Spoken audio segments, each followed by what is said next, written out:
But Right. in my time, Konnor Griffin looks like he could be at least the greatest prospect since Barry Bonds. Um, Wow. we'll say that. And Bonds was a great prospect. Don't get me wrong, but this guy has done things in a minor leagues that not even Bonds has done in the Pirate minors. So the potential is there. When you go up 3 levels in 1 year and improve at each level, and you're under 20, Yeah. and you win a Right. gold glove at short, it wasn't just a Eastern League gold glove. This was a minor league gold glove that encompasses all the minors. Yeah. His potential is limitless. On the other end, I agree with what they did at the beginning of the year because he did look like he needed some at bats. I agree 100%. A lot of people were saying, "Oh, how could they send him down to Indianapolis? They're trying to save money. They don't wanna pay him." No, if I recall, what was his batting average in spring training? Was it What like, what, 180? 125? Yeah, it was about Yeah, 188, something like that. he hit some moonshots. I mean, the guy's got power, and he Yeah, showcases power. yeah. But but had he batted 250 or heck, even 225, there's a chance he's on this team right now playing There is, shortstop. and I think that would have been a mistake. Right. I still think he needs a little more seasoning. It is rare. Probably the greatest um, example in recent Pirate history is Jose Batista. Got brought up from Okay. Double A, and it wasn't till 3 or 4 years till we traded him that he became a superstar that we all envisioned for him. So Right.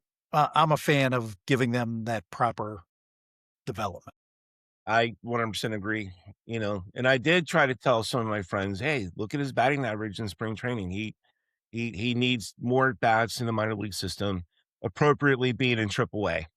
You're wasting his time in Altoona. There's no Yeah. question about that, Oh, yeah, you know? and that is a tough place to hit. I mean, that's what impressed me the most about him is that Altoona is definitely a pitcher's park. And Okay. the Eastern League is kind of gears more towards pitching than hitting. And what he did there without missing a beat just blew my mind. Right. At the age of 18, he was doing that. Exactly, exactly.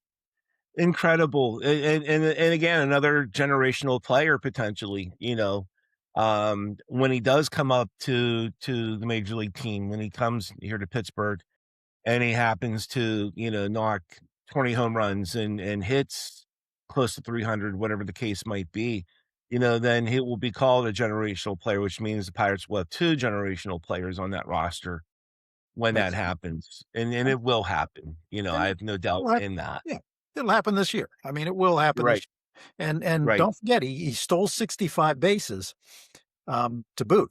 And I can't emphasize that enough. That's what really opens my eyes is his his fielding ability at difficult, and supposedly he's every bit as good a center fielder as he is a shortstop.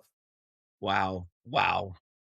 That's incredible. 5 tool, Yeah, 5 tool player. yeah. How many 5 tool players do we have in Major League Baseball? There are None. many. Everybody seems to have their one weakness here or there when they get to that level, and it's normal. And he may. I mean, we've all seen in the past, these supposed high prospects who end up not being everything we think they'll be coming up here. But this guy, I've never seen one that checks every box, Right. and he checks one.